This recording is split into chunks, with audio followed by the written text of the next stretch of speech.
Esta semana Miami albergó a importantes figuras internacionales en la 14ª Cumbre de Marketing Político. La directora de este espacio, del programa La Tarde, Idania Chirinos, está en el encuentro y tiene más información. Idania, buenas tardes, ¿y quién es su invitado? Gracias por el pase. Quiero saludar en esta parte del programa a JJ Rendón, que nos acompaña, está con nosotros. Hoy expone en la 14ª Cumbre de Marketing Político y Gobernanza y no puedo perder la oportunidad de conversar con él. JJ es psicólogo, consultor, estratega político considerado por publicaciones internacionales como uno de los 10 estrategas más importantes de todo el mundo. JJ, gracias por estar con nosotros. Gracias a ti, Dani, saludos a tu público. Me gustaría comenzar preguntándote, ¿está Venezuela en un punto particular? Es decir, nos hemos encontrado en distintas oportunidades, con diferentes circunstancias país. ¿Hay alguna diferencia en el aquí y el ahora de Venezuela? Bueno, primero, nosotros no somos marcianos. O sea, estos son fenómenos sociales que han ocurrido en la historia y muchas veces queremos hacer conclusiones bajo la perspectiva de no, es que nosotros somos diferentes, lo que nos pasa a nosotros es distinto. No, lo que nos pasa a nosotros es lo que le pasa a la gente cuando la oprimen, cuando le generan carestía, cuando le bloquean las oportunidades, cuando la maltratan, cuando le violan los derechos, cuando le mienten durante un periodo sostenido de tiempo, donde que incluso los adeptos a esa, llama la ideología, llama la propuesta, llama la idea, al final se cansan y ven al enemigo de al lado y dicen, momento, pero si tú y yo estamos pasando los mismos problemas, los 350.000 o más muertos que tenemos en estos 18 años, la mitad, suponiendo que sean las fuerzas equivalentes, sí, es tuya, y los presos son tuyos, y los muertos son nuestros. En ese momento, entonces, las sociedades empiezan a dividirse en 3 grupos. Los indiferentes, que quizás cada vez tendrá que ir despertando, los victimarios, que son un grupo pequeñito, que no llega a los miles, que son los grandes beneficiarios de las corruptelas, del narcoestado, de toda esta digamos, hecatombe de corrupción que tenemos en Venezuela, y las víctimas, que ya trascienden, digamos, la oposición, ya ni siquiera, ya empiezan a dejar de llamarse así, opositores y pueblo oficialista. Yo estoy en contra de esa terminología. Cuando eso empieza a pasar, se aglutina una fuerza que puede terminar en 2 espacios, y esto es la respuesta concreta a tu pregunta. Un espacio que tiende a la violencia, que tiende a la anarquía, que tiende a la descomposición de los estamentos, tanto gubernamentales como sociales, incluso de la iglesia, y al enfrentamiento de todos contra todos, que yo creo que es lo que el gobierno quisiera. Porque ellos tendrían la obligación de poner orden, entre comillas, y usar la fuerza, y busca, claro. Y por eso ellos siempre resaltan cualquier disturbio, porque hay una diferencia entre protesta, manifestación y disturbio. El disturbio es una ocurrencia menor que puede o no pasar en una protesta o en una manifestación. Nosotros no podemos dejar que nuestras protestas y nuestras manifestaciones pacíficas se conviertan en hechos violentos que entonces generen, por ejemplo, justifiquen un estado de conmoción interior, justifiquen toques de queda y justifiquen ley marcial, que es lo que el gobierno quiere. O el pacto, que es el subescenario, que es para que no haya violencia, entonces dialoguemos. Ya, por cierto, el referendo revocatorio, olvídate de eso, porque eso ya pasó el tiempo. No, un momentico. Si tú manejas la ley a tu medida, en contra, durante todos estos años, bueno, manejémosla a favor del pueblo. Reaviva el referendo. Ahí tienes la Asamblea Nacional. Tenemos la mayoría. Quieren dirimir las cosas por las buenas. Olvídese de elecciones regionales y elecciones municipales. Vamos a la ratificación, relegitimación, como la quieran llamar, de todos los poderes. Y que las cosas vuelvan a su sitio, que los magistrados los nombres que los tienen que nombrar, que las personas del CNE que ya se le vencieron sus periodos, los nombre la Asamblea Nacional, que la Fiscalía persiga a sirios y a troyanos, a los dos, no importa, el que cometa un delito, que la Fiscalía actúe, que la policía vuelva a su causa y los militares a los cuarteles, que es como lo que debería pasar. Y el otro camino es que la presión lleve a una descomposición tal que la misma institución se descalabre, y las personas que hoy reprimen decidan no hacerlo más, que es un proceso básicamente de desobediencia, que está enmarcada dentro del derecho internacional humanitario también. nosotros no tenemos la obediencia debida, que antes no era penable, ahora sí es penable. Cuando decimos, es que yo recibí órdenes y yo maté estudiantes porque a mí me dieron la... No, eso no te exime y nunca caduca, lamentablemente. Ni es excusa ni va a ser excusa. No, señor. Ahora, si uno sigue el desenvolvimiento de la represión de las últimas semanas, de los últimos días, no creo que este sea el caso, la última parte que planteas, de que se produjera una desobediencia por parte de los funcionarios. Eso va para allá, te acordarás de mí. Eso va para allá porque al final los actos desmesurados destacan en las personas que no son, digamos, extremadamente malas, intrínsecamente malas, les despierta también la conciencia. Hay una frase en venezolano que le pido disculpas a la audiencia, pero es una frase del coloquial inculto que se llama callapa, que es cuando muchas personas agarran a una sola y la someten de una manera extrema. El venezolano nunca le gustó, nunca le llamó la atención ese exceso contra un solo ser humano. Ya tú estás viendo pequeñas manifestaciones donde muchos manifestantes van y rescatan a otro, donde los diputados encabezan, lo cual es loable. Es loable siempre y cuando eso no signifique que ahora pactemos. ¿Me explico? Pero es loable porque están dando la cara por la gente que los eligió y cogiendo humo y gas lacrimógeno que los envidian. A muchos venezolanos nos gustaría estar ahí dando la cara, pero no podemos estar ni todos exiliados, ni todos presos, ni todos torturados, ni todos muertos. Y el mensaje en situaciones como esta de represión que se va incrementando es: no nos pueden matar a todos, no nos pueden meter presos a todos, no nos pueden torturar a todos. Hoy no sabemos qué pasó con el general Viva. Nadie lo ha visto. Eso rompe todo el derecho internacional. Están hablando de lo de la Corte. Bueno, rompe el derecho internacional no saber del general Viva, no rompe el derecho internacional y todo lo que tiene que ver con derechos humanos, que desde un helicóptero lancen bombas lacrimógenas. A menos que el gobierno decrete conflicto interno armado, que no hay, ni se ve, digamos, pronto. No, porque han sido manifestaciones pacíficas. Exacto. Ellos están usando unas reglas de enfrentamiento, de rules of engagement, que pertenecen a una escala de conflicto en el cual nosotros no estamos. Ellos no tienen derecho a bombardear, no tienen derecho a usar ese gas rojo que están usando, no tienen tampoco derecho a indiscriminadamente lanzar bombas lacrimógenas. Lo que dice el derecho, para eso dice, tú puedes reprimir una manifestación en los focos donde haya ruptura de la ley o violencia. Si una gente viene marchando pacíficamente, esas escenas que vemos son contra el derecho internacional humanitario. Violan derechos humanos todos los que lanzan las bombas. No es el que dispare balas de verdad. Ahora, solamente. Digamos, todas estas escenas de las que hablamos han quedado explícitas durante estos días. Han sido documentadas por muchísimos camarógrafos, reporteros gráficos, no solo venezolanos, sino corresponsales internacionales. ¿Cómo entender que después de esto todavía tengamos que escuchar países o representantes de países que digan que Venezuela tiene que resolver sus propios problemas o que Venezuela tiene que buscar la vía del diálogo porque es mejor, como uno siente a ratos, ver las cosas a distancia? Mire, el discurso del injerencismo es un discurso retrógrado. Porque cuando uno habla de calentamiento global, uno habla de que todos vivimos en el mismo planeta. Cuando uno habla de extinción de las especies, cuando uno habla de derechos de la mujer, del género, es un género que es mundial. Cuando uno habla del respeto a la libertad de expresión, eso es general.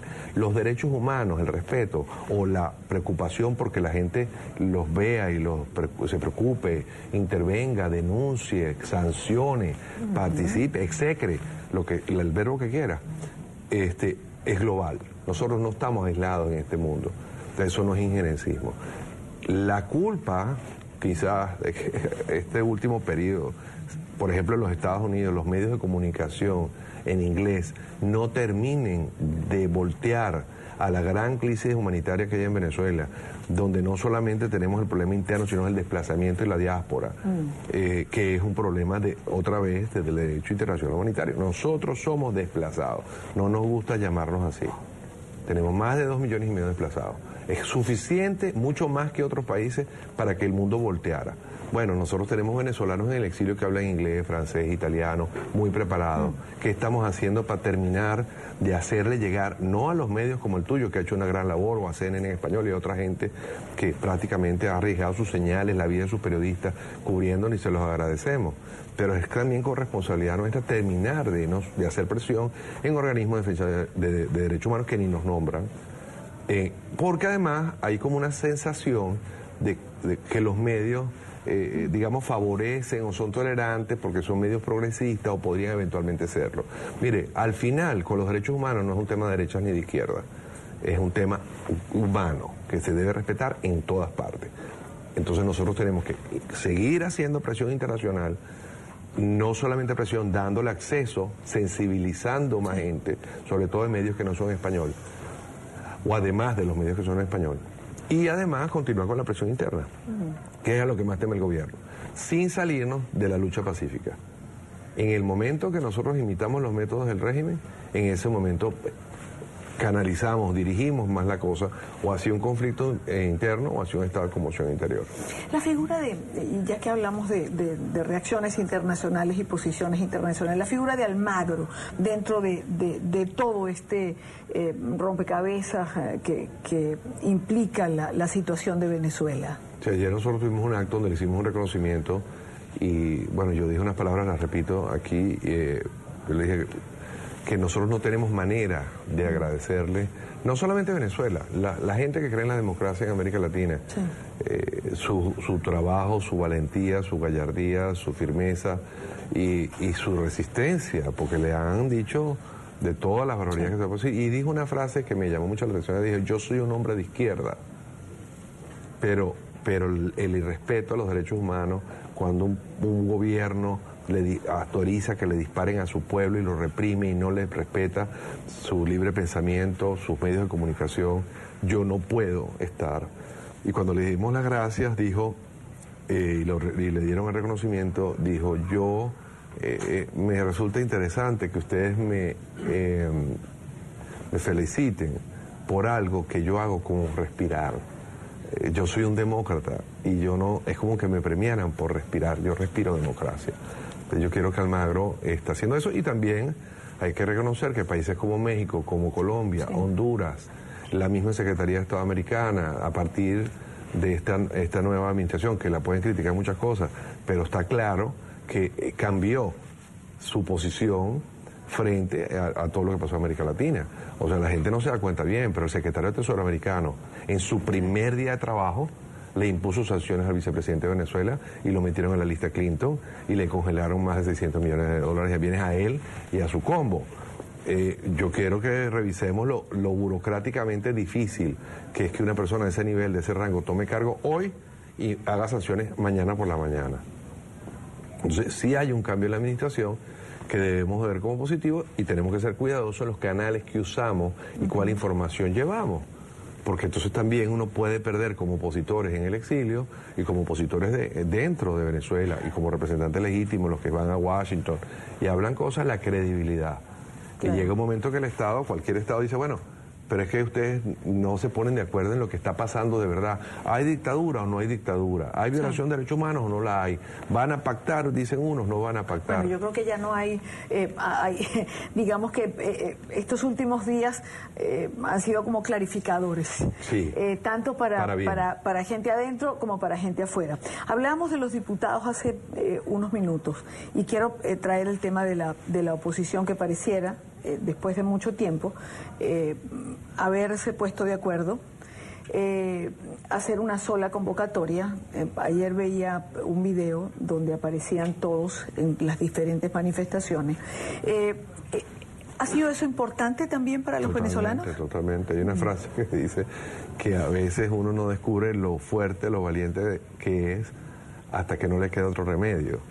Y yo creo que la oposición unida como está, o por lo menos haciendo cosas conjuntamente, acompañando a la ciudadanía y definiendo y llamando las cosas por su nombre, está descubriéndose a sí misma, sí, y descubriendo hasta dónde llega y cómo la gente desde sus balcones, de sus pueblos, de sus ventanas sale a aplaudirle por fin los vemos a todos, y imagínate tú, si tenemos 100 y tantos diputados, sí, son 100 y tantos micromanifestaciones en cada lugar, en cada estado. O sea, hay sintonía clara, sí, entre, digamos, la dirigencia opositora y la calle en Venezuela. Al menos, y eso sería una debacle para los partidos, porque yo hablo de oposiciones, y la MUD, aunque no les guste que yo lo diga, representa un pedacito de la oposición, que es la que está en los partidos.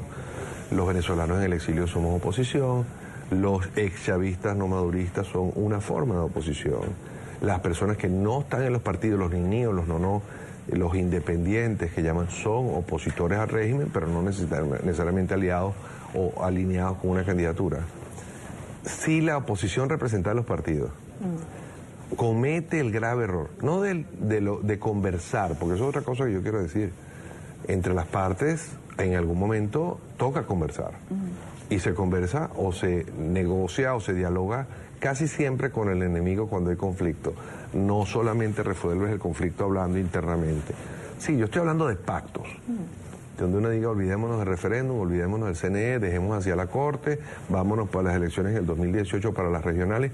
Yo creo que eso sería un gravísimo error de la oposición representada en los partidos, hacer eso, porque la experiencia y el sabor que dejó el diálogo pasado fue solamente dilatorio y cómplice casi con el régimen, aunque haya sido inconscientemente. Además, los venezolanos creo que le pasaron una factura también a los dirigentes. Sí, que ahorita podrían estar no solamente cogiendo un segundo aire, y reencontrándose con sus raíces y sus electores y haciendo lo que tenían que hacer, sino que además esa pérdida de ese momento de conciencia la podrían pagar carísimo y nos haría un gran daño. En la circunstancia actual, la línea, JJ, es la calle, es decir, no puede ser otra. No, bueno, la calle no la puedes abandonar a la presión internacional. ¿Y a dónde tienes que llegar? Bueno, al corto plazo tienes que llegar a un proceso que algunos llaman elecciones generales, al que no le gusta elecciones generales porque es que dicen, es que Maduro se le eligió y el periodo se le termina. A ver, un momentico.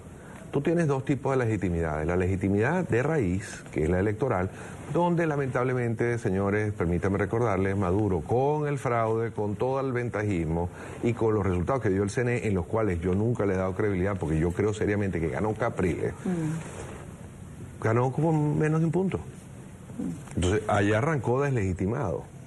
Si después de eso el ejercicio, donde ya lleva 4 años, no representa ningún resultado plausible y lo que parece una persona desquiciada, desvariante, entonces tú dices, bueno, perdiste la legitimidad de ejercicio.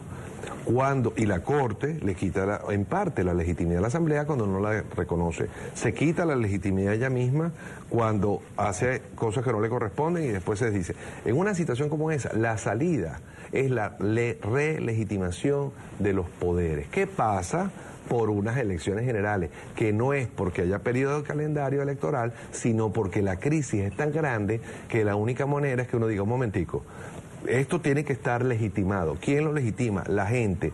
Por eso, entonces, renunciemos todos a nuestras posiciones políticas, dejemos que la gente toda vote de nuevo y que los poderes vuelvan a su lugar. Que la asamblea que quede elegida, pongámonos de acuerdo que esa asamblea va a poner a la Corte, que es lo que corresponde, y va a aprobar el presupuesto, y las partidas adicionales, y los acuerdos internacionales. Ok, quien gane maneja lo que la gente le dé. Y entonces el país se medio ordena, pasará tiempo y tendremos al final, como decía, hay dos momentos, que es el primero, que es relegitimación de poderes, que es lo único negociable, no hay otra negociación posible. No hay... Y la segunda es, tenemos que ir a una constituyente.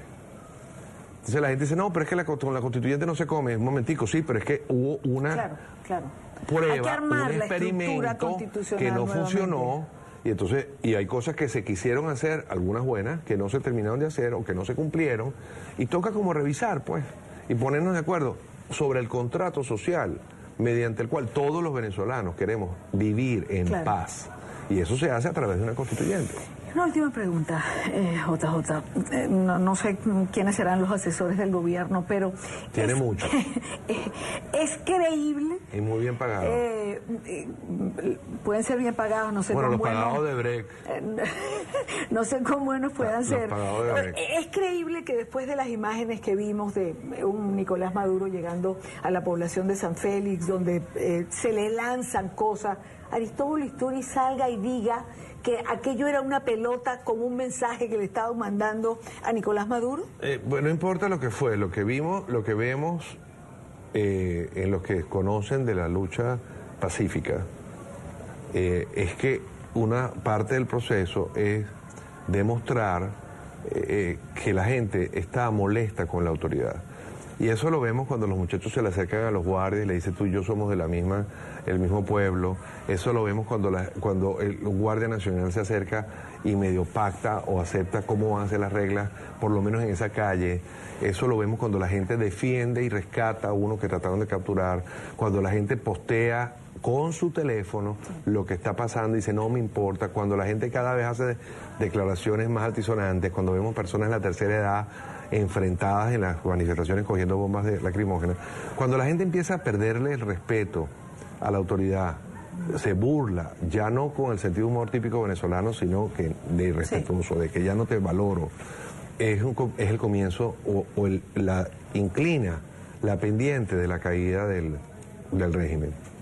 Y la otra cosa importante es la salida del oeste y la salida de los barrios. Se decía, el día que los barrios bajen se acaba el gobierno. Bueno, pues ya los barrios empezaron a bajar.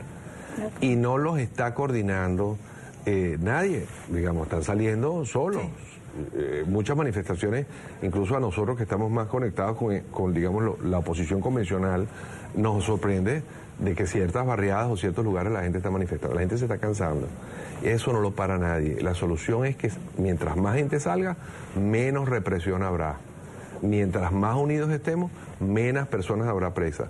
Mientras más gente se oponga y denuncie y declare y documente, más difícil será torturar personas. Mientras más estemos esperando en nuestras casas que otro manifieste por nosotros, estamos mal. Entonces hoy es el momento de que los que estamos afuera sensibilicemos, denunciemos, promovamos y sigamos haciendo la tarea, no solamente a través de las redes sociales, mandando ayuda humanitaria, mandando recursos económicos, mandando máscaras o lo que haga falta, sino además con las instancias internacionales diplomáticas y de medios, sino que los de adentro, que todavía no se han atrevido a salir, también sirvan de relevo a los que están al frente cogiendo bombas lacrimógenas todavía, porque la oposición también se puede no cansar en el sentido de desilusionarse, ¿no? Es un desgaste de fuerza y fuerza. ¿Venezuela está en el punto de no retorno? No estoy seguro de eso todavía, te lo podría decir después del 19 de abril.